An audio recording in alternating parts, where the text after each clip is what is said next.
Los días 29 y 30 de mayo, el Paraninfo del Colegio Universitario de Zamora acoge un encuentro único dedicado al misterio, la investigación y los fenómenos inexplicados.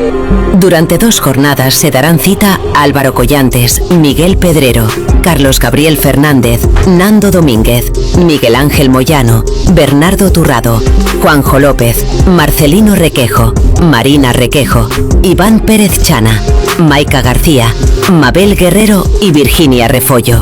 Un programa que incluye conferencias, grabaciones en directo, rutas nocturnas y una investigación paranormal en entorno histórico.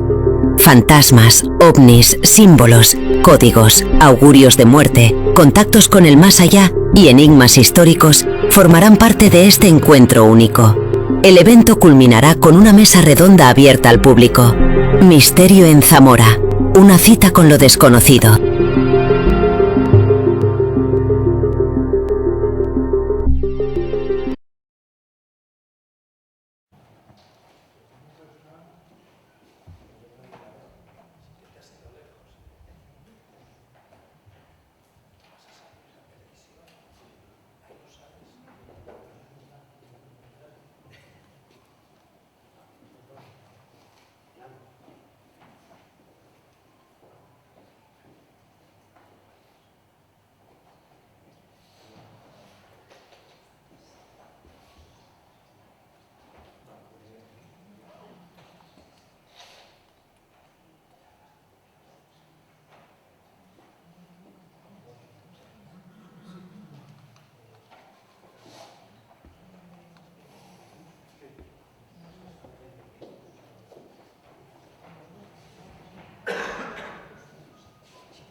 Las tecnologías, amiga.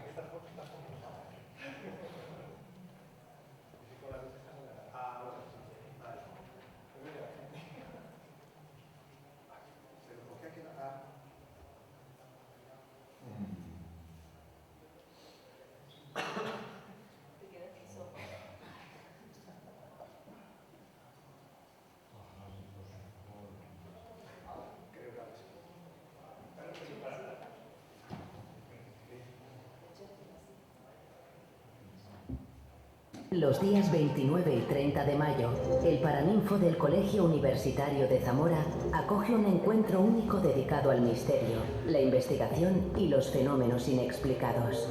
Durante 2 jornadas se darán cita Álvaro Collantes, Miguel Pedrero, Carlos Gabriel Fernández, Nando Domínguez, Miguel Ángel Moyano, Bernardo Turrado, Juanjo López, Marcelino Requejo, Marina Requejo, Iván Pérez Chana, Maica García, Mabel Guerrero y Virginia Refollo.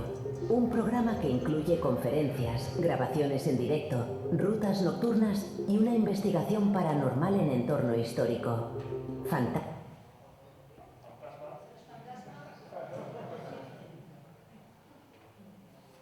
Bueno, la tecnología hoy, chicos, perdonadnos, pero nos está jugando unas malas pasadas muy grandes. Vamos a ver.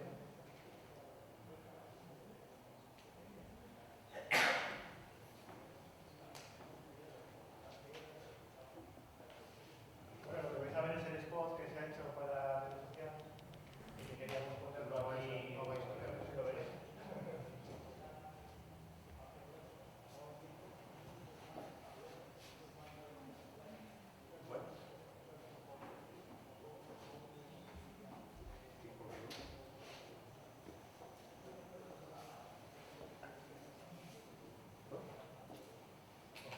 A ver, Miguel Pedrero y Carlos Gabriel, por favor.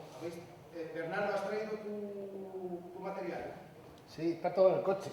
Está todo en el coche. Hay que ponerlo aquí porque aquí seguramente hay gente. Bueno, vamos a poneros en otro spot a ver si. Hay mis bien. Hay 3 spots, no os preocupéis. Es tu. Creo que es. Escucha, creo que es tu. Creo que es el. Puede ser. De todas maneras, yo tengo otro. Espera tú. Continuar. Vamos a. Es que. Tengo otro pincho. Espera tú. Con el vídeo. Vamos a intentar ver si. Los días 29 y 30 de mayo, el Paraninfo del Colegio Universitario de Zamora coge un encuentro único dedicado al misterio, la investigación y los fenómenos inexplicados. Durante 2 jornadas se darán cita Álvaro Collantes, Miguel Pedrero, Carlos Gabriel Fernández, Nando Domínguez, Miguel Ángel Moyano, Bernardo Turrado, Juanjo López, Marcelino Requejo, Marina Requejo, Iván Pérez Chana, Maica García, Mabel Guerrero y Virginia Refollo. Un programa que incluye conferencias, grabaciones en directo, rutas nocturnas y una investigación paranormal en entorno histórico. Fantasmas, ovnis, símbolos, códigos, augurios de muerte, contactos con el más allá y enigmas históricos formarán parte de este encuentro único. El evento culminará con una mesa redonda abierta al público. Misterio en Zamora. Una cita con lo desconocido.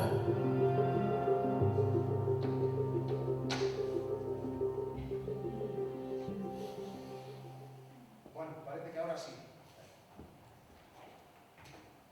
Bueno, buenas tardes. Buenas tardes a todos. Bienvenidos. Yo había preparado un...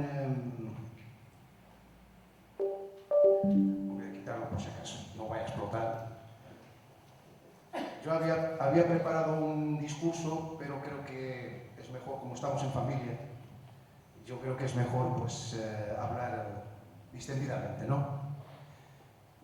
Lo primero que tengo que decir es gracias por estar aquí, gracias por venir.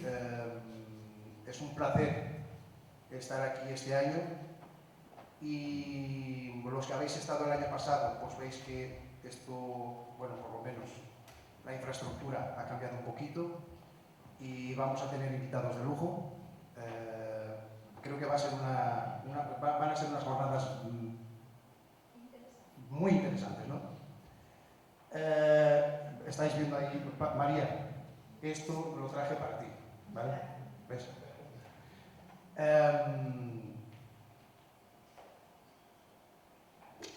Gracias, en primer lugar, a todo el público, a los que estáis aquí, a los que queréis, a los que os gusta el misterio y a los que os gusta compartir estos temas. En segundo lugar, gracias a los ponentes, a todos. Voy a hacer un especial hincapié en Jesús, porque Jesús nos ha salvado de una buena. Le enviamos mucha fuerza desde aquí a Álvaro, que está pasando una situación delicada con un familiar, y le enviamos mucha fuerza desde aquí, porque en estos momentos por lo importante es la familia y estar junto de quien realmente, pues, de la gente cercana. En tercer lugar, agradecer a los voluntarios. Gracias, porque sin ellos, pues todo eso que veis ahí fuera hubiese sido imposible. Todos tenemos nuestros trabajos, etc. Entonces, pues sin los voluntarios hubiese sido imposible, pues brindar todo ese feng shui, ¿no? Ese feng shui que tenemos ahí, los libros, todo montado. Tenemos café misterioso, ¿vale? Para los que queráis salir de aquí un poco más misteriosos. Y queremos agradecer también al Patronato de Turismo de Diputación el habernos cedido esta sala, porque realmente pues, el entorno nos ayuda a que estas jornadas sean bastante más, ¿no? Que tengan un impacto, vayan a tener un impacto mucho más, un mayor impacto que las del año pasado. Hemos subido de escalón, porque el año pasado no teníamos escenario, así que... Exactamente. Yo no sé si vosotros queréis decir algo. Yo lo único que quiero deciros es, a mí me han enseñado, mi abuela me enseñó dos cosas importantes. Primero, a decir los buenos días, las buenas tardes y las buenas noches, y agradecer. Hoy no voy a decir ni buenos, o sea, he dicho ya las buenas tardes y os agradezco del fondo del corazón que estéis aquí, que nos acompañéis, y me voy a callar porque si no tenemos jornadas hasta las 2 de la mañana, ¿vale? Muchas gracias a todos.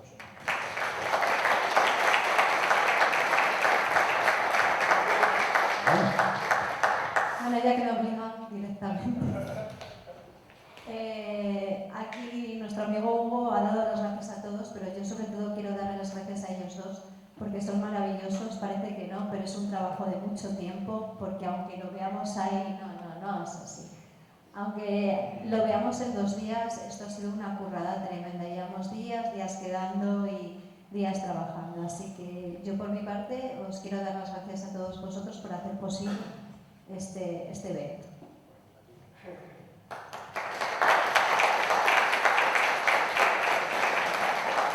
Bueno, yo juego con una cosa que como no os veo con estas luces y tal, y los problemas visuales, es como si no veis a nadie, así que mucho mejor, en el sentido de que no me pongo nervioso, ¿no?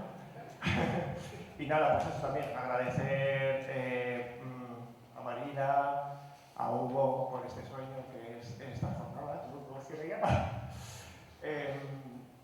Siempre que hago un evento yo me emociono mogollón. Este evento es en memoria de Luis Pisu, amigo de Valencia, que nos ha dejado hace poquito.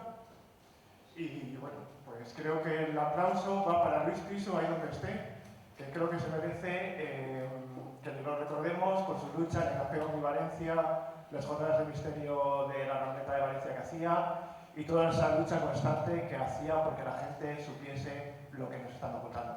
Así que mi aplauso va para Luis.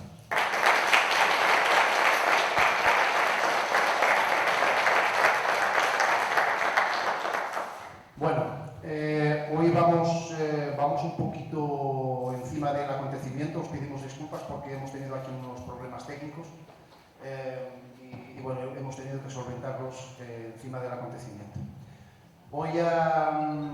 A partir de ahora, pues vamos a dar inicio a las jornadas, ¿vale? Habéis visto el programa. Yo, sin más dilación, voy a presentar a Jesús Ortega. Jesús Ortega, como veis, el título de su charla es Ouija, historia de un juego maldito, lo pone en interrogación. Jesús Ortega es director y presentador del programa El Dragón Invisible en Radio Castilla-La Mancha y es miembro del equipo del programa El Colegio Invisible en Onda Cero. Se define como un apasionado del mundo del misterio y las creencias desde una perspectiva crítica. Por favor, demos una calurosa bienvenida a Jesús Ortega.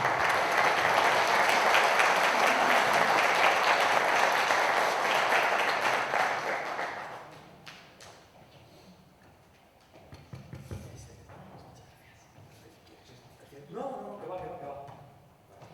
Este no es poco, ¿verdad? Que entiendo que es para el móvil. Este es para el móvil, me va dando el que tengo aquí, el pequeñito. Es el ovni. Estupendo. Es el ovni de Nano, seguramente. Estupendo. Bueno, muy buenas tardes.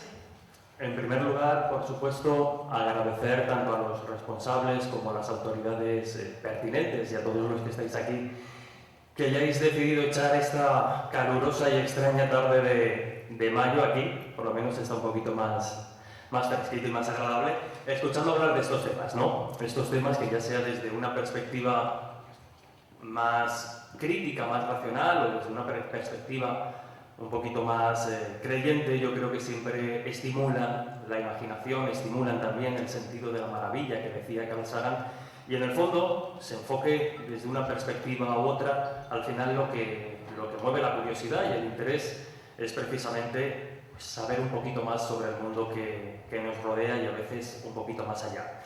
Insisto, estoy muy agradecido de estar aquí, ojalá y no fuera así, porque las circunstancias personales de Álvaro así lo han hecho, pero en cualquier caso y con todo, repito que con muchas ganas. Y antes de comenzar, aunque es verdad que los focos estos son un poco asesinos, antes de comenzar, yo creo que forzando un poco la vista, si puedo ver si levantáis o no la mano, ¿a quién le da cierto respetillo, cierto mal rollo la Ouija? Uy, peor. Vale, hay mucha gente, ¿verdad? Eso que, bueno, que mejor no hacerla, que pueden pasar cosas chungas, cosas raras. Bueno, pues el objetivo en mis próximos minutos de conferencia... Sí, perfecto, muchas gracias. Como digo, el objetivo en esta charla es mostrar la historia de un objeto que ha sido hasta cierto punto olvidada, o mejor dicho, eclipsada, por todas las situaciones y los casos aparentemente paranormales vinculados con la Ouija, y cómo, repasando su historia desde el principio, desde el origen mismo del tablero a finales del siglo XIX, en un marco contextual muy concreto, pues después de este recorrido por su historia, por lo menos me gustaría que os replanteéis si realmente estamos ante un objeto diabólico, un objeto maldito, un objeto que es capaz de abrir la puerta al mismísimo infierno. Porque si vemos estas fotografías, por ejemplo, de diferentes épocas, 1938, 1944, 1970, todas ellas extraídas de la Sociedad Histórica dedicada al estudio de las tablas parlantes, pues ahí vemos a una familia en Navidad con un niño jugando, no se les ve especialmente asustados, al contrario. Vemos a dos chicas en el 44 jugando, pues tan felices. Es decir, quiero decir, las imágenes es una muestra de todas las que uno puede encontrar, tanto en esta web como en otras. Las imágenes en realidad pueden contrastar en base a la imagen que hoy tenemos de la Ouija. Sería difícil imaginar un entorno o un contexto de felicidad, de buen rollo, de juguete, porque al final es lo que realmente es, luego lo vamos a ver. Siempre se dice, ¿no?, en los programas de misterio aquello de el mal llamado juego de la Ouija. Bueno, técnicamente es un juego y así está patentado y lo vamos a ver. Y como tal, pues ha vivido o ha existido durante casi toda su historia la Ouija como un entretenimiento, como un pasatiempo, principalmente con una función de oráculo, es decir, de consultar cosas que pueden pasar o no en el futuro, como podría ser pues, una visita al tarot en un momento dado, es decir, bueno, simplemente hacer ciertas consultas. Pero claro, la mayor parte de la historia del tablero ha tenido esta significación. Sin embargo, a partir de una época y de un momento muy concreto, que es 1973, la imagen de la Ouija cambia a esto, es decir, a terror, a fantasmas, a posesiones demoníacas, a casos vallecas y cosas de este estilo. Por tanto, algo ha debido pasar entre un momento y otro para que haya un cambio, para que haya una resignificación tan importante en lo que respecta al tablero. Y eso es lo que quiero tratar de contar en los próximos minutos. Hay que situar el origen de la Ouija. Mucha gente lo remonta a siglos atrás, hablan del antiguo Egipto, hablan de China, hablan de Grecia, y es verdad que si uno rastrea, encuentra métodos de contacto con el más allá más o menos parecidos. Pero la Ouija, tal y como la conocemos, como el tablero que tiene todo el abecedario, que tiene el hola, el adiós, el sí, el no y los números del 0 al 9, esa Ouija, la que nosotros tenemos interiorizada completamente en la cultura popular, nace en una época y en un contexto, como decía, muy concreto, a finales del siglo XIX. De hecho, estamos viendo en pantalla uno de los primeros anuncios que ya aparecía en los periódicos hablando de la planchette, que es lo que luego se convertiría un poco en lo que va marcando las letras. Y aquí, por ejemplo, se ve en pantalla, vemos cómo dice: nunca he oído otro nombre para ella, pero he visto y oído algunas de las cosas más extraordinarias sobre su funcionamiento, cosas que parecen superar toda comprensión o explicación humana. En este artículo, como digo, uno de los primeros, la Ouija se vendía principalmente como un desafío a la lógica, un desafío a las creencias, incluso un desafío a los propios científicos del momento, a los que se invitaba a desentrañar qué movía la planchette sobre el tablero y qué generaba esos mensajes. Pero como decía, y hacemos un repaso muy rápido, la Ouija no nace en el vacío, nace en un contexto cultural que es clave para entender la historia y la evolución del objeto, porque estamos, como repito, como decía, a finales del siglo XIX, en pleno boom del espiritismo, desde 1848, en que las hermanas Fox, en su hogar, unas chiquillas de 12 y 13 años, en su hogar de Hydesville, muy cerquita de Nueva York, empiezan a recibir o empiezan a escuchar junto a sus padres una serie de golpes que después serían bautizados como raps, y que ellas interpretan como una comunicación desde el más allá. Y lo hacen así porque en un momento determinado, después de diferentes noches escuchando estos golpes en la casa, deciden lanzar una pregunta al aire y pedirle a esa supuesta entidad que responda con un golpe para decir sí y con dos golpes para decir no. Y es ahí donde se establece la historia moderna de la comunicación con el más allá, y a partir de ahí, precisamente en 1848 y en adelante,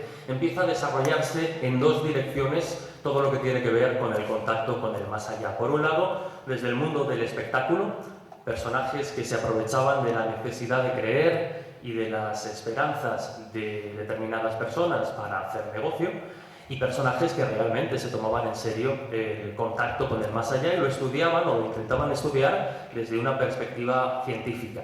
Es a partir de ahí cuando surge Allan Kardec, el que acabaría siendo el padre, digamos, del espiritismo, entre otras cosas porque es el que condensa y sienta las bases de la doctrina espírita, que lo que mantiene es que el alma sobrevive después de la muerte y que somos capaces desde este plano de comunicarnos con esas entidades.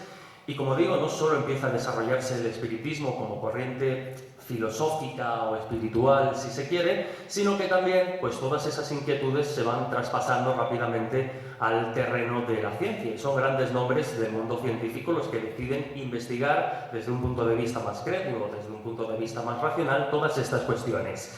Pero claro, pasa algo.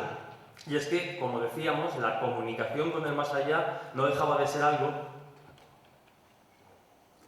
bastante lento y aburrido, porque quiero decir, si tú tienes que estar esperando a darle forma a un mensaje a través de preguntas que solo admitan como respuesta un sí o un no, ya tienes que afinar mucho la pregunta y tienes que echar un rato largo hasta que obtienes algo más o menos coherente. No podemos olvidar tampoco el contexto social e histórico de la época. Más allá del espiritismo, estamos, como decía, a mediados finales del siglo XIX, plena revolución industrial. Empiezan a surgir tecnologías antes, inimaginables. Empieza a desarrollarse, por ejemplo, la comunicación a través del teléfono, empieza a desarrollarse a finales del siglo, comienzos ya del XX, la comunicación a través de las ondas de radio.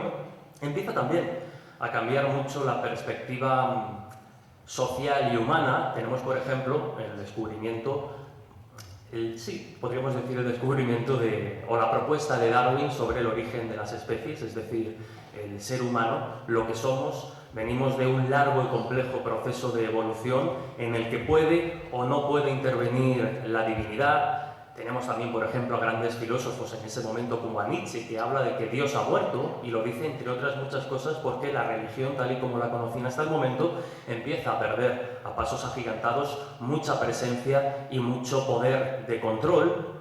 Y todo eso, como digo, es un caldo de cultivo idóneo para que esta creencia en la comunicación con el más allá explote de un modo en que no lo había hecho antes. Y es en ese proceso donde la gente, inquieta, curiosa, empieza a decir que si hay alguna forma de agilizar el contacto con el más allá, que está muy bien, que es interesante, que es estimulante, que todo el mundo le interesa, pero que si se puede hacer un poquito más deprisa. Ahí empiezan a surgir otros modos de contacto con el más allá. Por un lado tendríamos a las medium, principalmente mujeres, tendríamos otro tipo de contactos como podrían ser una serie de aparatos como las mesas parlantes, que serían de alguna forma el precedente de la Ouija. Y ya por centrarnos en la historia del objeto que nos interesa, nos encontramos, repito, y volvemos a esta noticia, que a finales del siglo XIX entran en escena un grupo muy particular de personajes, principalmente estos que tenemos aquí. Uno de ellos es Elijah Bond, era un agente de patentes, se dedicaba principalmente pues, a inventar objetos de todo tipo, a patentarlos y a tratar de comercializarlos. A Helen Peters, que es la cuñada de Elijah Bond, una mujer que aparentemente tenía una sensibilidad especial para contactar con el más allá, es decir, podríamos interpretarla como una medium, y a Charles Kennard, que es otro empresario que será el responsable, entre otras cosas, de fundar la primera compañía que se va a encargar de generar y distribuir la Ouija como objeto comercial, la Kennard Novelty Company. Era la primera compañía que se dedica a este tipo de cuestiones. Como digo, lo más curioso, quitando a Helen Peters, que juega un papel fundamental en la validación, digamos, de la Ouija, pero no en su creación y en su patente, tanto Elijah Bond como Charles Kennard, como el resto de otros empresarios, ninguno de ellos, ninguno absolutamente, era espiritista. Sí que eran masones, pero bueno, quizá más por un interés de hacer contactos en según qué esferas y después poder seguir desempeñando su labor de empresarios. Pero repito, ninguno de los creadores, inventores y aquellos que patentan la Ouija eran espiritistas ni tenían un especial interés en el contacto con el más allá. Entonces, ¿por qué de repente estos son los padres o los fundadores del tablero Ouija que tanto miedo nos da en la actualidad? Porque ellos, como he dicho, eran empresarios y detectan una necesidad, una demanda en la sociedad que es agilizar el contacto con el más allá. Necesitamos hacerlo más rápido. Y es ahí donde ellos patentan la tabla Ouija. La inventan, como digo, sale a la venta en 1891, finales de 1891, pero claro, para patentar la Ouija tienen que demostrar ante un agente de patentes que el invento que quieren patentar funciona. Y es ahí donde entra Helen Peters, a la que antes mencionábamos.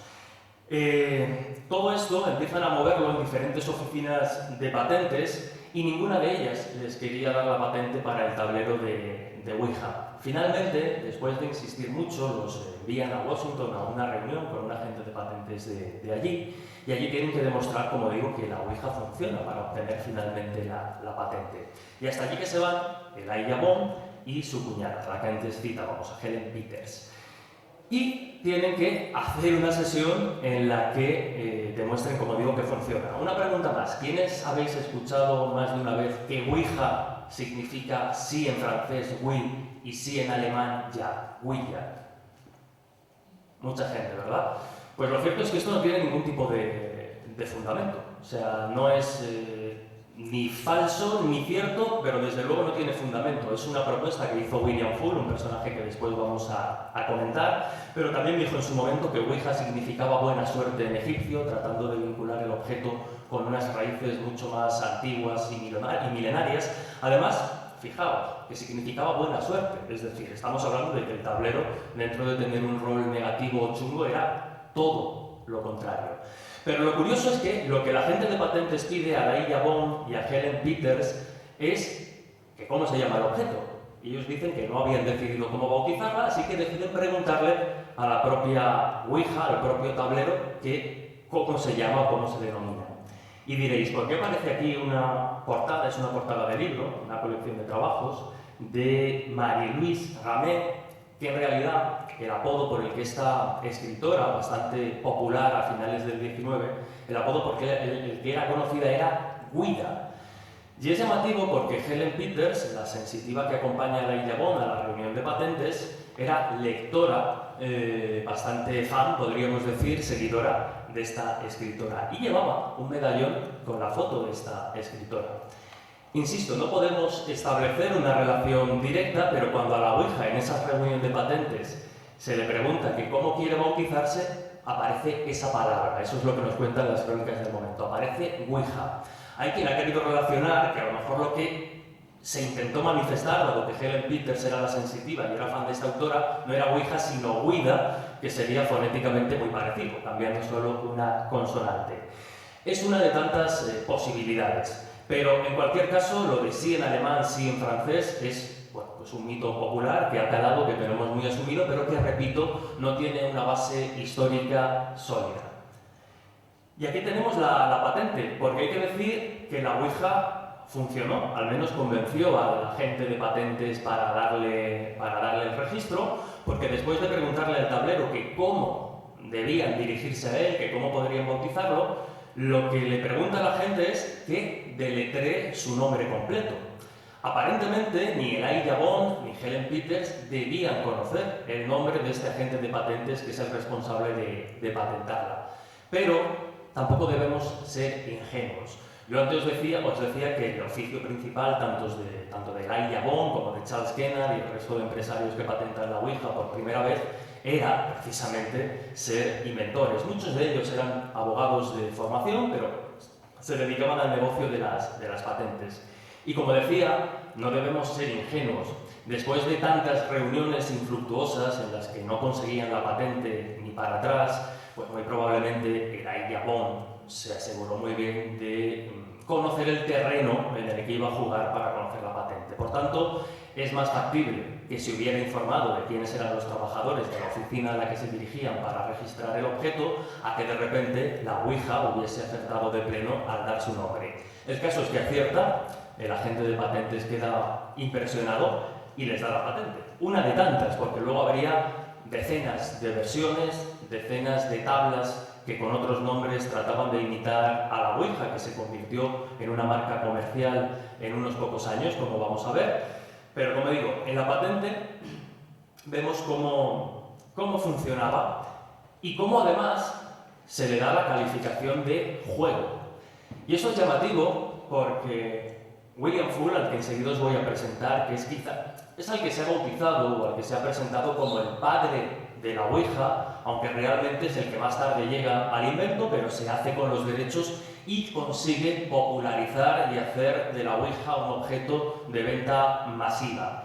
Él comenzó a trabajar en esa compañía que funda o que inventa la Ouija, la Kennard Novelty Company, y empieza a ascender poco a poco hasta que, como digo, finalmente acaba haciéndose con los derechos y acaba explotando absolutamente este juego.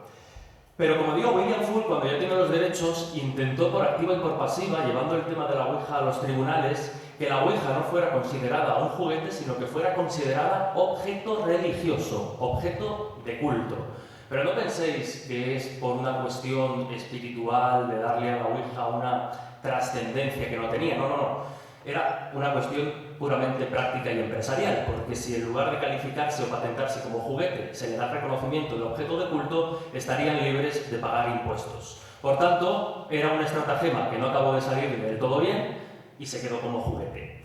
Como digo, William Full es el que populariza completamente la Ouija, es el que acaba obteniendo y desarrollando el nombre de Ouija como objeto comercial, funda una sociedad con su hermano, al que luego echa de malas maneras y le impide comercializar, construye precisamente una fábrica, porque hay que recordar, yo os hablaba antes de 1891, 1892, cuando empieza a comercializarse, apenas 2 años después ya habían conseguido expandirse fundando 2 fábricas más, y poco a poco la cosa se va yendo de las manos, porque se convierte en un completo éxito, empieza a vender por millones y es necesario construir fábricas en otros puntos del país, en este caso de Estados Unidos.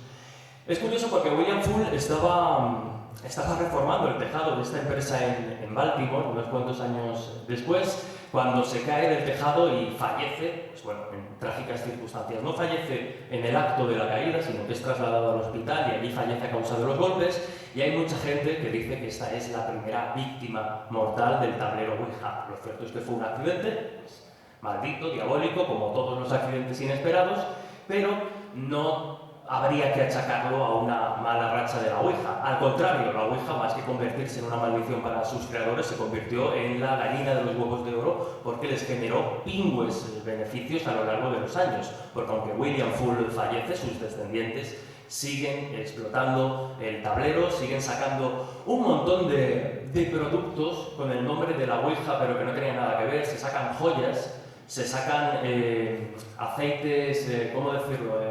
Aceites para tratamiento de la piel, es decir, no para el consumo. Sacan también otro tipo de juegos que no funcionan tanto. Y por cierto, William Full, como decía, fue terrible con la competencia, porque se trataron de sacar otro tipo de tablas, gente que había sido fundadora y que de repente se salía de la empresa, quería bueno, pues inventar su propio tablero y explotarlo por su propia cuenta, pero William Full, a través de los abogados de la propia compañía, machacaba a cualquiera que intentase comercializar un tablero remotamente parecido al de la Ouija. Aquí vemos, como digo, pues una de las primeras patentes, y aquí la tumba de William Full, que por detrás tiene grabado el tablero Ouija. Se ven las letras, los numeritos y estas cuestiones. Como digo, hay que ponerse en situación, y aquí vemos más imágenes. Imágenes de época donde la Ouija, como veis, lejos de representarse como un objeto oscuro, tétrico, maldito y diabólico, se presentaba de la manera más natural, hasta tal punto que los primeros anuncios de prensa, más allá de invitar a los propios científicos a realizar los análisis pertinentes, invitaban a los más pequeños de la casa a jugar. La popularidad fue tal que hubo incluso algunos episodios de series de animación muy populares, e incluso películas en concreto dedicadas a la Ouija. Hay un episodio de finales de los años 40 de Daniel el Travieso, donde se ve a Daniel el Travieso jugar con su amigo, le acaban de regalar la Ouija por Navidad y están los dos niños sin ningún tipo de supervisión jugando a la Ouija, preguntándole si Daniel llegará a ser presidente y su amigo será vicepresidente. ¿Por qué? Porque la Ouija, como digo, era principal y exclusivamente un entretenimiento y sobre todo tenía la función de oráculo.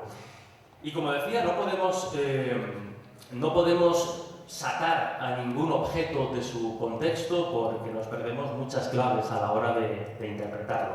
En la imagen que tenemos a la derecha, por ejemplo, vemos a una pareja jugando a la Ouija, un hombre y una mujer. Aquí vemos a dos chicas consultando sobre sus parejas, sobre el amor, sus futuros novios, aquí un poquito como embobadas. Y aquí una imagen que es de las más características, porque si la analizamos, vemos que la mujer tiene la vista alzada al cielo, hacia arriba, como la mirada un poco perdida.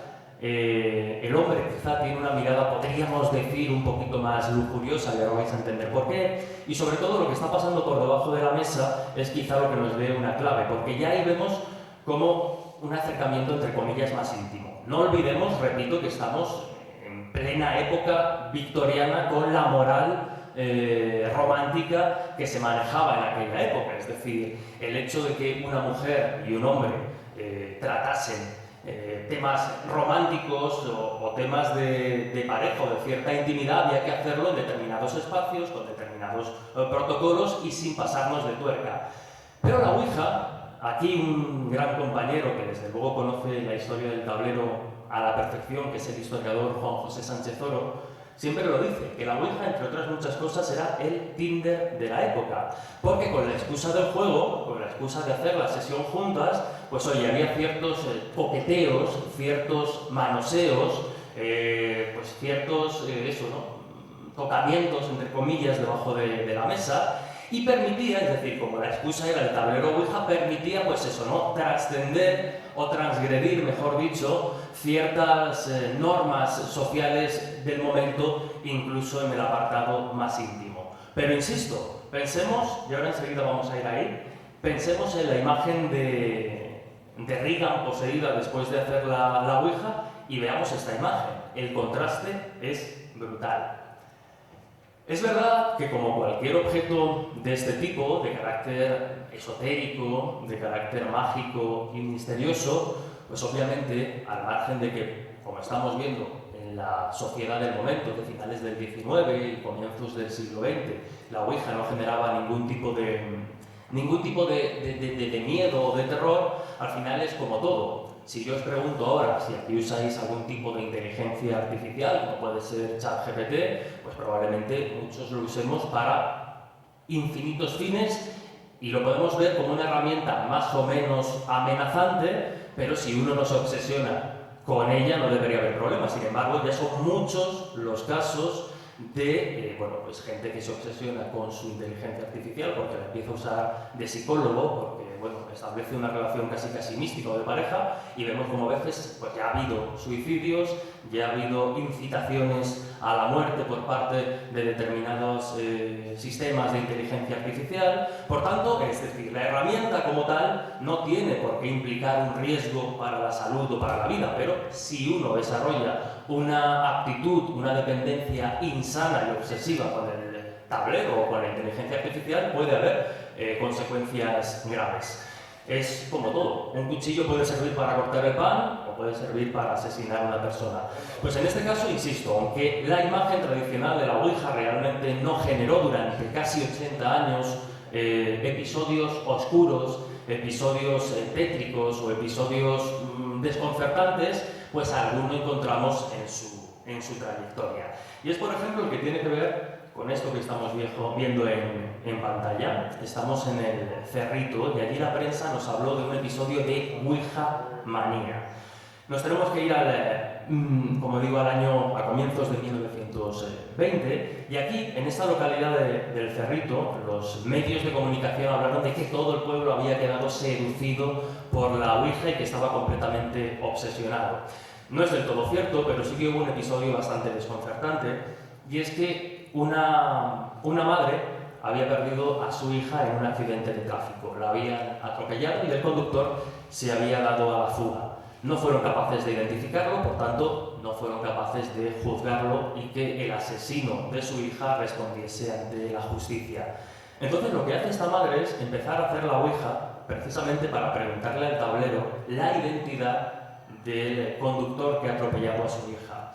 Y en esta dependencia o en esta obsesión tóxica son más los vecinos que se suman a esta causa, y durante casi una semana, nos contaba la prensa de la época, hasta 7 y 8 personas dentro de la casa estuvieron haciendo de forma obsesiva la Ouija. Obviamente tuvo que intervenir la policía para sacar a los que estaban ya en un estado de sugestión tremendo, y se acusó al pueblo completo. Pero insisto, como veis, lo máximo que vemos es algún tipo de episodio, pues eso, de dependencia que acaba canalizándose de una forma, complicada, una forma tétrica. Y también recuerdo un titular, quiero recordar, que del New York Times, donde se hablaba de que una persona que había realizado varias sesiones de Ouija, el tablero Ouija le había dicho que mantuviese el cadáver de su madre, que había fallecido en el patio trasero de la casa. Es decir, encontramos episodios más o menos desagradables, pero ni de lejos cercano a lo que pasaría después de principalmente 1973. Y como digo aquí, además quiero hacer un pequeño ejercicio, y es que en la web de William Full, el que antes presentábamos como padre, entre comillas, de la Ouija, desde luego el que la populariza a niveles inmensos, encontramos una historia bastante detallada, tanto de la biografía del personaje, como de la historia del objeto, como de todas las patentes que con el nombre de Ouija se sacaron, pero sobre todo hay un apartado muy, pero que muy interesante, en el que hay una tremenda recopilación de las cartas que durante décadas, y hasta bien entrada la década de 1960, le llegaban o bien a William Full o bien a la compañía una vez que éste había fallecido. Y es muy, pero que muy curioso echar un vistazo a esas cartas, porque ahí nos encontramos igual, ¿no? Una sensación o una percepción del tablero Ouija completamente alejada de la que tenemos en nuestros días. Por ejemplo, aquí, insisto que casi las cogí al azar. Muchas de ellas, muchas cartas, iban dirigidas a, oye, se me ha roto una piececita del tablero, ¿me podrían enviar una planchette de repuesto? Oye, me he inventado, se me ha ocurrido hacer una ouija de bolsillo, que te quepa en un bolsillo y te la puedes llevar para hacerla donde quieras. ¿Usted estaría interesado en patentarla? Hay muchas cartas de ese tipo, pero por ejemplo, hace un año, una anciana que la tuvo durante muchos años me regaló una de sus tablas de ouija. Para mí es algo maravilloso, lo más maravilloso. No me dice nada del futuro, solo que debo ser paciente y todo vendrá como deseo. He tenido muchos amigos que la compran, todos la han encontrado maravillosa. Por favor, disculpe esta larga carta de un extraño y permítame agradecerle las muchas horas de gran paz y felicidad que me ha traído el tablero ouija. Insisto, es que el contraste es tremendo. Hace unos días compré una de sus tablas, pero no la entiendo. Por ejemplo, ¿debería preguntar el nombre del hombre con el que me voy a casar y debería pasar a H y luego a B? ¿Significa que sus iniciales son HB? Bueno, pues aquí una chica preguntándole que quién va a ser su marido. Estimado señor, creo que la junta, así es como lo ha traducido, la tabla ouija, es un trabajo maravilloso. Soy dueño de una propiedad inmobiliaria que compré recientemente. En dicho lugar, hace varios años, el propietario murió repentinamente y no hizo ningún testamento. Por supuesto, tenía varios miles de dólares en oro y plata que había enterrado bajo el suelo alrededor de su tienda. Por lo tanto, alguien trató de encontrar el dinero, pero no lo hizo. Ahora me postulo a usted, ya que es el único inventor de la tabla ouija, y le pregunto si está en condiciones de ocuparse del asunto. Aquí básicamente lo que le preguntaba es que si podía usar la ouija para que le dijeran dónde estaba escondido el tesoro de esta persona que había fallecido ahí. Esto, insisto, hasta bien entrada la década de las 60. Y el otro día, para la charla, me puse a buscar programas actuales de ouija para ver comentarios. Bueno, pues en su momento teníamos las cartas, ahora tenemos redes sociales. La ouija es negativa, lo mires por donde lo mires, qué peligro. Sí es peligroso y no pienso volver a acercarme a menos de 2 kilómetros de una ouija. El tema ouija siempre es espeluznante. El contraste es brutal. Entonces, quiero decir, el tablero es el mismo desde su origen hasta ahora. Sin embargo, en su origen era un entretenimiento y ahora es un objeto al que conviene no acercarse o al que conviene no jugar. ¿Y qué es lo que cambia? Pues ya lo he ido adelantando. Son muchas las cuestiones, pero hay una clave y fundamental, que es 1973. Se estrena la película del exorcista, dirigida por William Friedkin. Aquí confundí, William Peter Blatty es el autor de la novela homónima y guionista de la película, pero el director es William Friedkin. Y como digo, se estrena el mismo año en el que sale publicada la novela del mismo nombre, El exorcista. Y aquí vemos, además, debo reconocer que nunca había visto esta imagen como hasta el otro día preparando la charla, porque realmente, si nos fijamos, el reflejo que está haciendo la película del exorcista en esta escena del tablero ouija es completa y absolutamente fiel al que venimos comentando. Porque la madre llega y se encuentra a su niña adolescente jugando solo con la ouija en el desván, y hasta que la cosa se empieza a poner chunga, no se enfada ni se mosquea ni nada. Es decir, no ve una amenaza como tal en que la niña esté realizando la ouija sola. Le inquieta, ¿no? Pero no deberías jugar todo esto aquí sola y demás. Pero no hay un castigo, no hay una amenaza, no hay un escarmiento, sin más. Aquí se presentaba el Capitán Howdy y a partir de ahí, todos los que yo creo que habéis visto la película y si no conocéis perfectamente la historia, a partir de ahí se desarrolla la que es considerada por muchos la historia más terrorífica de todos los tiempos, partiendo de la base de que para muchos pues El exorcista es eso, ¿no? La película más terrorífica de todos los tiempos. Una película que no ha envejecido especialmente mal, pero que sigue generando cierta inquietud, que sigue, bueno, pues despertando cierto temor porque parece que toca una serie de fibras sensibles. Y como digo, en el origen de toda esa historia de posesión está precisamente el tablero ouija. Y diréis, bueno, ¿y una película es capaz de resignificar por completo un objeto como la ouija? Es verdad que hay otros condicionantes. En la década de los 70 se estaba viviendo en Estados Unidos bueno, pues un auge también muy fundamentalista en lo que respecta a ciertas creencias por parte de la Iglesia Católica. Se empezaban a condenar ciertas prácticas vinculadas al esoterismo y esta clase de cuestiones, y obviamente ven en la Ouija pues el chivo expiatorio perfecto. La Iglesia hasta el momento tampoco se había posicionado ni a favor ni en contra del objeto, pero a raíz de la película la cosa cambia por completo. Y como digo, si el ejemplo de la Ouija os parece más o menos endeble, pensemos en otros casos parecidos, como por ejemplo ir a la playa. A lo mejor ir a la playa a una persona en un momento determinado no le debería generar mayor impacto, mayor estrés. Pero desde que se estrena la película del Tiburón de Spielberg, por ejemplo, también cambia un poco ese elemento. O, por ejemplo, la ducha, que en un momento determinado uno no puede imaginar como un escenario de terror hasta que llega Psicosis de Hitchcock. Es decir, hay películas, hay impactos culturales tan enormes que obviamente cambian el tejido social. Y la película del Exorcista, sin duda, es uno de esos casos. Porque precisamente, a partir de ese año, de 1973, es cuando la Ouija empieza, repito, a resignificarse como objeto maldito, como objeto diabólico y como objeto de contacto con lo demoníaco.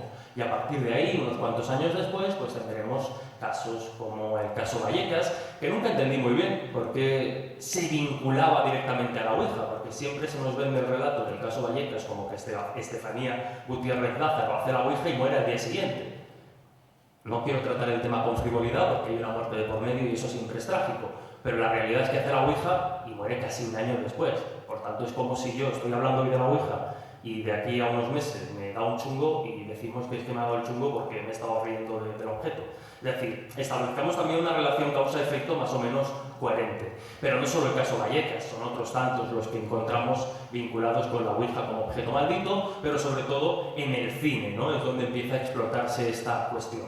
Y aquí quiero hacer de nuevo otra reflexión, y es que ¿por qué la Ouija como objeto nos genera miedo o respeto? Al final es un método, un supuesto método de contacto con el más allá más. Quiero decir, si nos quedamos solo con el fundamento, es decir, que es un aparato, es un tablero, un objeto capaz de comunicarnos con otras realidades, haciendo un ejemplo un poco exagerado, un péndulo debería darnos cierto respeto, porque hay quien utiliza el péndulo o la bola de cristal como elemento de canalización de ese tipo de cuestiones. Y sin embargo, si yo a una persona, por ejemplo, porque además hace no mucho tiempo veía a una amiga que está embarazada y le hacían el péndulo para ver si ella va a ser chico o va a ser chica. Y lo recibe, pues oye, con entusiasmo, con alegría, con simpatía. Ahora, si yo le digo, voy a consultar la Ouija para ver si lo que vas a tener es niño o es niña, pues a lo mejor me la tira a la cabeza y me deja de hablar.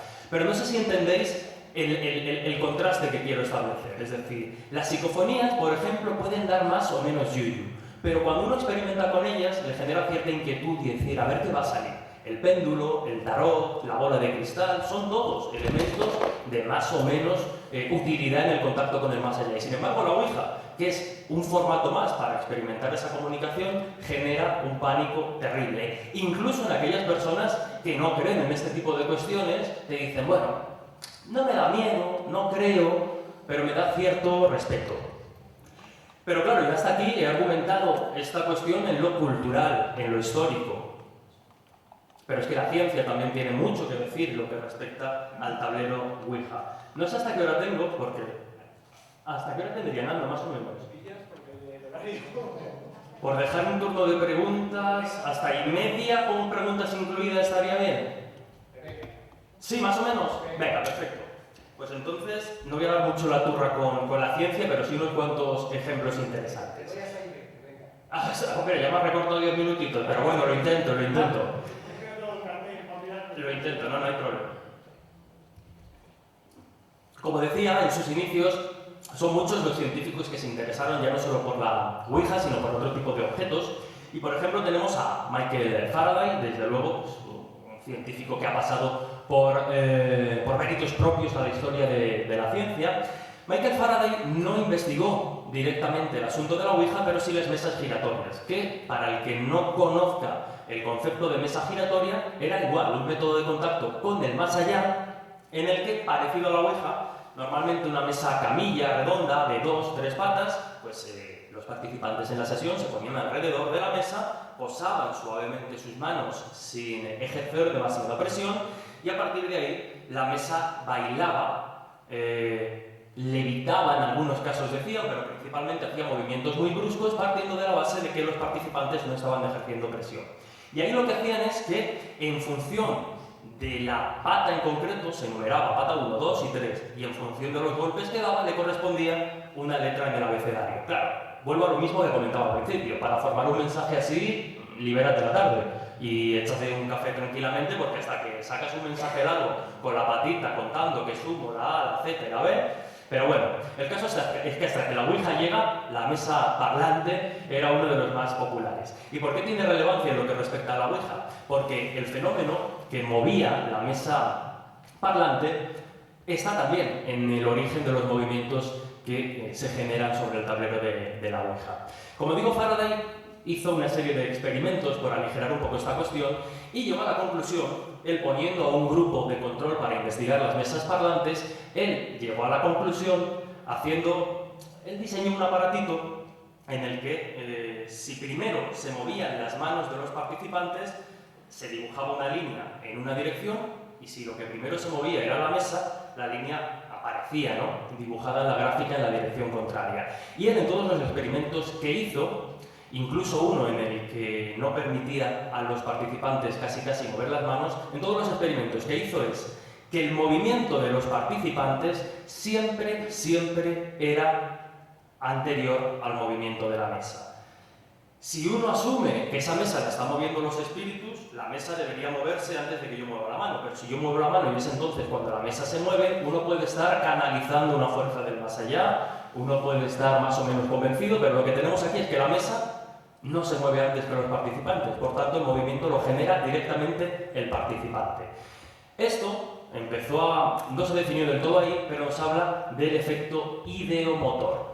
¿Qué es este efecto ideomotor? Pues son micromovimientos musculares que todos, absolutamente todos, generamos sin darnos cuenta. Quizá un ejemplo sencillo es cuando estamos leyendo una revista o un libro y estamos ya acabando la página, pues nosotros ya vamos poco a poco nuestro cerebro, sin que nosotros seamos conscientes, sin procesar ese movimiento a nivel consciente, pues ya vamos dirigiendo el dedo para pasar a la siguiente. Es decir, son ese tipo de movimientos que no se procesan a nivel consciente porque están absolutamente automatizados. Y esto lo demostró de forma más fehaciente Joseph Jastrow, que fue un psicólogo experimental muy dedicado a investigar cuestiones, bueno, pues muy fuera de la norma en aquel momento, como por ejemplo con qué sueñan, si sueñan las personas ciegas. Investigó también cuestiones relacionadas con la psicología de la magia y el ilusionismo, cómo se procesan determinados juegos de magia y cómo los procesa el cerebro para que funcionen. Y entre otras cuestiones se interesó mucho por la cuestión de la Ouija, diseñando el automatógrafo. Un aparatito, en esencia, muy parecido al que diseñó Faraday para la mesa parlante, pero aquí ya sí centrado para la Ouija. Y él lo que demostró en sus experimentos de varias sesiones con varios participantes es, por un lado, ese efecto ideomotor, es decir, aquellos micromovimientos de los que no somos conscientes, pero que se generan y, por tanto, en un momento determinado pueden estar haciendo que el tablero se mueva, al menos en el inicio de la sesión, pero también, digamos, que puso las bases para que después un psicólogo, creo recordar, de la Universidad de Harvard, ya en los años 30 del siglo XX, definiera el efecto rebote, podríamos definir, y lo vais a entender mejor con el ejemplo típico de no pienses en un oso blanco, no pienses en un elefante, no hagas esto. En el momento en que nos dan una orden de no hagas algo, te están incrustando esa orden y ya te cuesta no pensar en ese oso, en ese elefante o en la orden que te estén dando. Y Joseph Jastrow en estas sesiones de Ouija lo que vio es que precisamente cuando a las personas se les decía no ejerzas presión, no dirijas tu mano hacia la izquierda, casi de forma inconsciente se producía ese efecto rebote de la orden y lo que él estaba pidiendo que no se hiciera se manifestaba de forma inconsciente sobre el tablero. Más ejemplos, y 10, muy bien, más ejemplos. Hace poco, porque la Ouija no podemos olvidar que más allá de su aura paranormal, más allá de su recorrido en el terreno esotérico y del ocultismo, realmente ha tenido usos. Y esta investigación de la Universidad de la Columbia Británica de hace tan solo unos años hizo un experimento muy curioso, y es que usó la Ouija para medir los conocimientos inconscientes de las personas. Y los experimentos principalmente funcionaban de la siguiente manera. Por parejas se cogía a los participantes en el estudio, se les sentaba en una mesa, uno frente al otro, y se les decía que los dos iban a realizar una sesión de Ouija conjuntamente. Después se le vendaban los ojos y uno de los participantes se levantaba. Solo quedaba uno en la mesa pensando que estaba o que seguía acompañado con los ojos vendados. Entonces se comenzaba la sesión de Ouija. Y se hacían preguntas, podríamos decir, del tipo trivia, entre comillas, es decir, preguntas precisamente para medir determinados conocimientos a nivel consciente o inconsciente.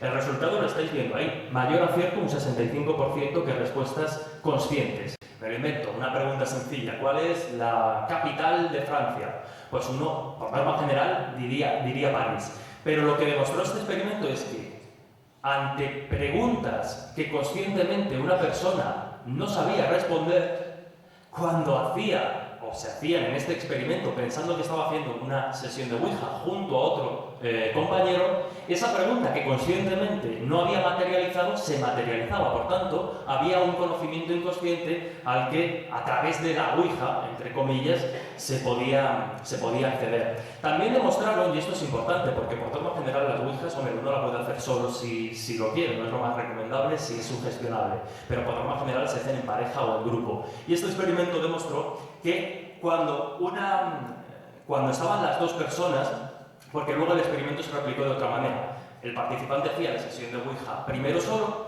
y después se le decía que el otro componente de la sesión estaba en otra sala, pero que estaban conectados y que la sesión iba ahí. Cuando la persona se sentía acompañada, vamos a decirlo así para entenderlo, se multiplicaba precisamente el efecto ideomotor y las respuestas inconscientes. Pero otro estudio mucho más reciente, de hecho hace tan solo unos años, llevado a cabo por un profesional como es el psicólogo y matemático Alex Escolà, profesor de la Universidad de Pontificia de Comillas, probablemente uno de los perfiles que a nivel científico y académico está desarrollando el estudio en esta clase de cuestiones, y eso siempre es una buena noticia, realizó un estudio sobre la Ouija para ver cómo afecta a nuestros niveles de ansiedad y de estrés. Él hizo, aquí lo tenemos más o menos desarrollado, con 84 participantes divididos en dos grupos de creyentes y escépticos, realizó 21 sesiones de Ouija nocturnas en Montserrat, en un sitio supuestamente encantado, es decir, en un sitio con historia, con leyendas, lo que añadía una carga sugestiva a la sesión, y después medir el impacto de esa sesión de Ouija a nivel de ansiedad y a nivel de estrés, tanto en el perfil crédulo como en el perfil escéptico. Conclusión, resultados. Los creyentes en la Ouija, después de realizar esas sesiones, una sensación de un 25,5% más de ansiedad y aumento de experiencias anómalas en su casa. En los escépticos, sin cambios significativos. Por tanto, vemos que un componente fundamental para que en la Ouija se manifieste lo que uno quiera que se manifieste es precisamente el nivel de creencia y el nivel de sugestión que uno tiene al practicarla. Hay que decir que yo estoy tratando el tema como muy a la ligera, quitándole mucho peso, y no quiere decir que la Ouija no sea peligrosa. Como he dicho, puede generar una dependencia. Los psicólogos y los psiquiatras, al margen de lo paranormal o no del objeto, siempre dicen que si una persona es sugestionable, aunque no tenga una creencia previa en el más allá, los espíritus malignos y estas cuestiones, si una persona es sugestionable o está pasando un momento emocional complicado, pues a lo mejor no es lo más recomendable ponerse a hacer la Ouija. Porque como dicen estos expertos, el peligro no es hacer la Ouija, sino creerte lo que se manifiesta en la Ouija. Yo puedo hacer la Ouija, la he hecho en muchas ocasiones sin resultados significativos, pero si a lo mejor me pilla en un momento emocionalmente débil, como a cualquiera puede pasarnos a lo largo de nuestra vida, y de repente me dice que mañana me voy a morir, pues a lo mejor mañana no me muero, pero el estado de ansiedad en el que entro sí me puede generar complicaciones de salud o ponerme en un estado de tensión, desde luego nada recomendable. Por tanto, insisto, no quiero decir que la Ouija no sea peligrosa, por supuesto que lo es, pero el peligro no está como tal en la esencia del objeto, sino conecta con el más allá o con el mismísimo infierno. No, el peligro está precisamente en creérsela. Y además llevo otra reflexión final, de alguna forma, y es que para mí, la Ouija sí que conecta con algo, y es con nosotros mismos, con nuestro inconsciente, y a veces precisamente los miedos, las ansiedades, las inseguridades que muchas veces reprimimos de alguna forma son más peligrosas que cualquier demonio que en un momento determinado pueda salir a través de este tablero y poseerme a mí o a cualquiera.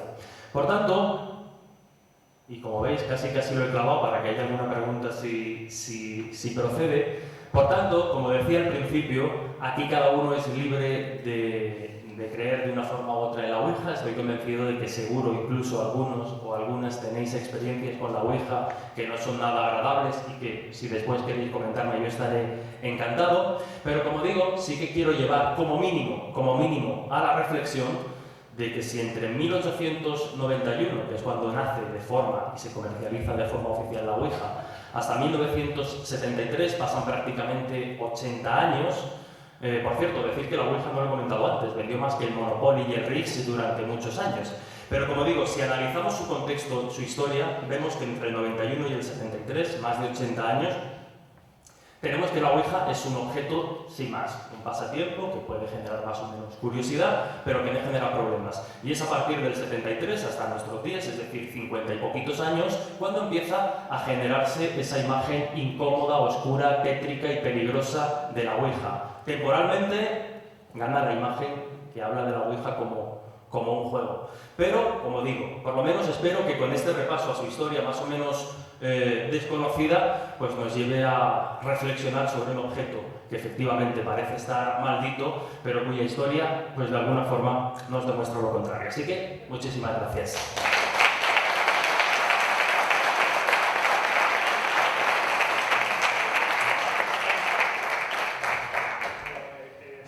Ahora sí. Si tenéis alguna pregunta por ahí, pues es el tiempo de decírsela. Yo tengo muchas preguntas. A Hugo no le hagas nada, que es espírita. El tema, no le hagas caso porque es espírita y el tema de la música ya sabes. ¿Vamos a seguir? En primer lugar, esto es para ti. Muchísimas gracias. Para que tengas un recuerdo de la Asociación de Misterio y de las tiradas.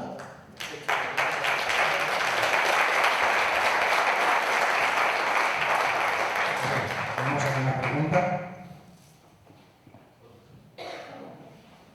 Mira, hoy hemos hablado específicamente de la Ouija y hemos sido escépticos o científicos, pero en general, ¿crees en lo paranormal o dirías que por el contrario son cosas no inexplicables, pero inexplicadas, que no tienen explicación? Probablemente me quedaría más en ese último planteamiento de inexplicadas que no inexplicables, porque bueno, y si nos ponemos analistas, inexplicable es algo que por naturaleza jamás se va a poder explicar. Entonces prefiero quedarme en ese apartado de inexplicado.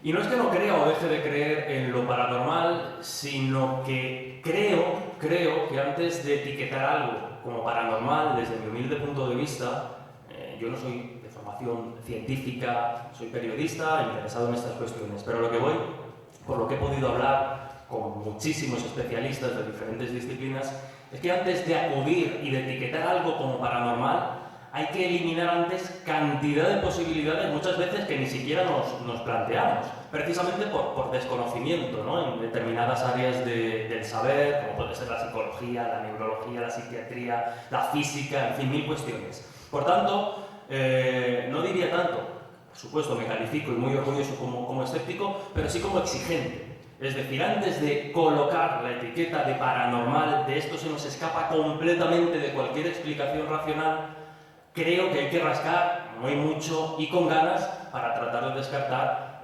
posibles interpretaciones, no diré racionales, sino plausibles. Así que, bueno, me quedo un poco en ese limbo, ¿no? de inexplicado, que no inexplicable, y siempre, insisto, pidiendo un poco exigencia a la hora de hacer determinados análisis. Es verdad que nos movemos en un terreno resbaladizo, en el que a veces es complicado llevar el análisis de algunas historias o algunos casos más allá del salto de fe de creerla o no. Pero bueno, en cualquier caso, siempre con respeto y como decía al principio, ¿no? Yo creo que al final un poco el punto común es el mismo, que es aprender y saber un poco más de lo que nos rodea.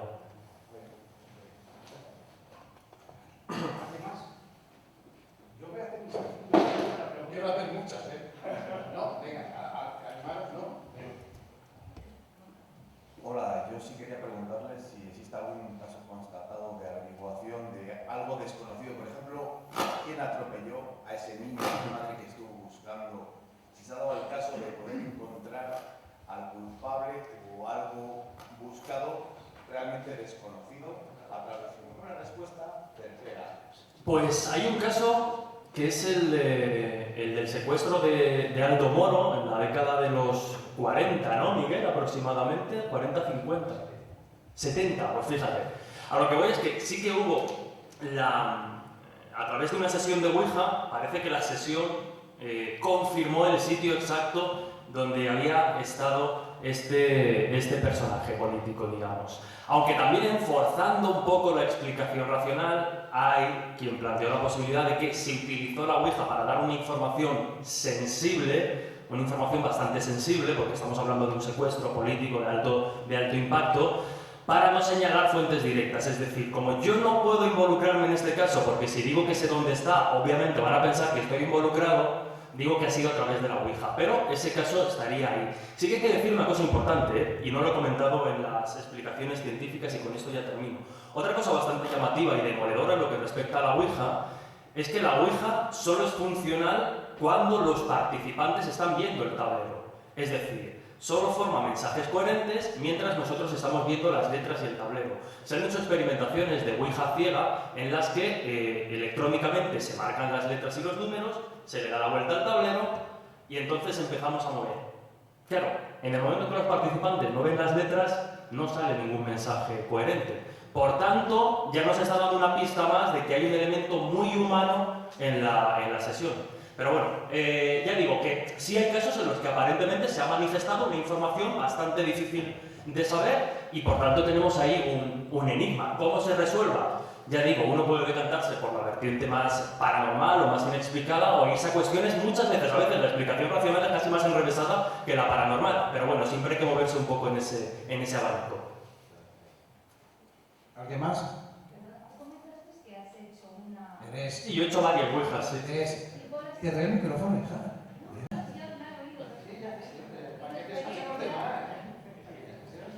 Quería que me comentaras, bueno, tu Sí. experiencia. Y también puedes decir tu nombre, etcétera. Yo he hecho bastantes ouijas a lo largo de mi historia y es curioso porque como a todos al principio a mí me daba un miedo terrible, un pavor increíble. Hasta que hice la primera ouija, vi la ocasión y el momento con gente experimentada, con gente de confianza, con gente en la que me encontraba en un entorno seguro y curiosamente esa primera ouija fue la que ya me desencantó por completo porque sucedió algo y es que para empezar, ojo, y no estoy hablando de que hubiera una intención de engañarme, para empezar es verdad que hicimos una ouija casera, como tantas se han hecho, pues ponemos las letras y con un vasito de chupito en la mesa empezamos a hacer la ouija. Para empezar es verdad que el vaso, mientras trataban de arrancar la sesión, caía siempre hacia el lado de una persona. ¿Quiere decir esto que había una persona conscientemente engañándonos? No, probablemente había una persona, bueno, pues en un estado poco más alterado de conciencia que estaba dirigiendo un poco. Pero claro, ya es sospechoso que hubiera más fuerza hacia una dirección. Y luego lo que más me llamó la atención es que lo que salió en esa ouija fue un niño que se llamaba Manuel, que había fallecido en los alrededores, ahogado en un pozo, creo recordar, una historia terrible. Y todo empezó porque la ouija marcó la M, la A y la N. En la primera pregunta, ante ¿cómo te llamas?, marcó M-A-N, no marcó más. Pero el resto del grupo, ante M-A-N, ya dijeron Manuel. No hizo falta que la ouija terminase y completase el nombre, ya todos en ese estado un poco de sugestión aceptamos que era Manuel, pero a lo mejor era Manolita, o era Mani, o era... Y a partir de ahí todo lo demás se desarrolló un poco en esos términos, es decir, si uno analiza creo que se grabó en vídeo, pero si analiza la sesión ve que se va autocompletando muchísimo esa historia que además no coincidía, o por lo menos no se encontraron registros que certificaran esa historia. Luego otras ouijas, te estoy hablando de las que han funcionado, entre comillas. Por ejemplo, otra ouija hecha con unos compañeros, curiosamente, todos muy interesados en el fenómeno ovni, es decir, los podríamos denominar ufológicos. La ouija empezó no a decir que era un fantasma y tal, sino que iba a haber un encuentro previa cita y que para ver un ovni había que bajar a verlo corriendo. Por tanto, estamos viendo que al final hay una personalidad o ciertas personalidades que marcan de una u otra forma el desarrollo de la sesión. Estas son dos. De las 20 o 30 que he podido hacer, son las dos únicas en las que ha pasado algo. En el resto ni se ha movido, en mi caso.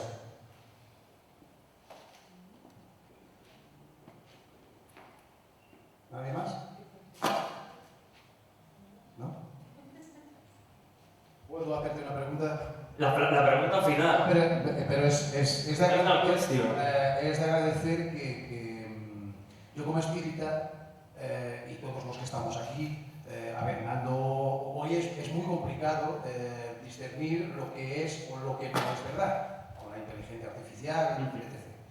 Sí que es verdad que yo he encontrado en el espiritismo pues, esa fe razonada que es muy importante. Y tú como periodista y interesado en estos temas, pues sabes que Kardec pues, era un pedagogo, era un científico, por así decir. De hecho, él postula el espiritismo con una cuestión, ¿no? Oye, si las mesas, hablaste de las mesas parlantes y de las mesas giratorias, y ellas no solo hablaban, sino que se elevaban en el aire y obedecían a los pedidos de los médiums, de las personas presentes, que se movieran hacia la izquierda y ella se movía hacia la izquierda, que se moviera hacia la derecha y viceversa, ¿no? Entonces, Kardec postula y dice, si hay un efecto inteligente, tiene que haber una causa inteligente. Y ahí nace, después con todo ese, codifica el espiritismo, etc. Y él va, él justamente va como Jesús Ortega, entre comillas. Él era escéptico, acude a la sesión. O sea, él va como Jesús Ortega, no digo como Jesús Ortega, quiero decir que Jesús Ortega no es un escéptico, es una persona que se interesa y que se interesa por la verdad. Y él igual, porque para él era un juego, él lo consideraba como un juego de niños. Hasta que ¿tú no crees que la conciencia con la que no es la herramienta si es mala o si es buena? Es la conciencia con la que se utiliza la herramienta, ¿no? Porque Internet es una herramienta. Obviamente, sí. Pero tenemos muchos fraudes en Internet, entonces no quiere decir por eso que todo lo que haya en Internet es fraude. Entonces, tus consideraciones sobre eso... O sea, no, tú lo has descrito perfectamente. Al final es la intención o el objetivo con el que uno se acerque a X objeto o X fenómeno. Por norma general, y vuelvo a insistir, ¿no? La ouija ya está resignificada como algo maldito. Por tanto, es normal que si uno va a hacerla, pues haya ya un contexto que condiciona que probablemente la experiencia sea negativa, sea oscura o sea de ese tipo. Pero no tiene condicionado también, yo creo que también tú, no sé si estás de acuerdo, condicionado mucho por el cine de Hollywood. Claro, absolutamente. Sí. Pero obviamente es lo que has dicho, ¿no? Es más la intención con la que uno se acerca al objeto que el propio objeto, que en su naturaleza pues ni es bueno, ni es malo, ni tiene... Porque insisto, y vuelvo a repetir, no olvidemos que la ouija es eso, una herramienta canalizadora como puede ser cualquier otro elemento, pero que está marcada culturalmente por todas esas historias de terror, principalmente, y tú lo has dicho, pues a través del cine. ¿Alguien más? Bueno, pues nada, pues... Muchísimas gracias. Un aplauso muy fuerte para Jesús.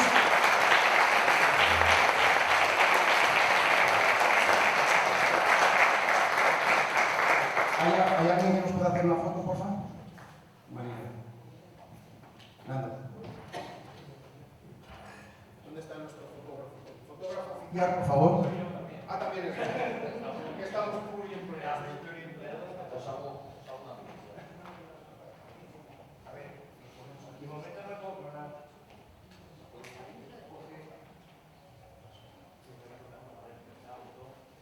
No, la verdad es que digo, pues sí, cosa de efecto.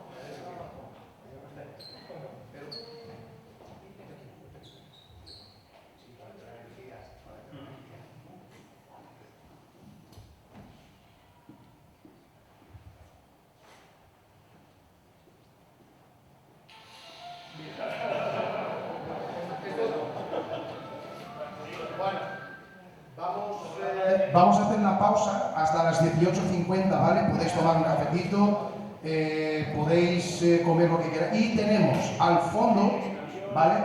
Tenemos varios libros, algunos de ellos de los ponentes que vamos a tener durante estas jornadas, ¿vale? Están a la derecha, un poquito allá al fondo, si queréis echar un ojo, tomad un cafetito, etcétera, etcétera, porque después vamos a tener la grabación del podcast Protagonistas de lo Insólito con Miguel Pedrero y con Carlos Gabriel Fernández, ¿vale? Muchas gracias por haber asistido. Hasta ahora.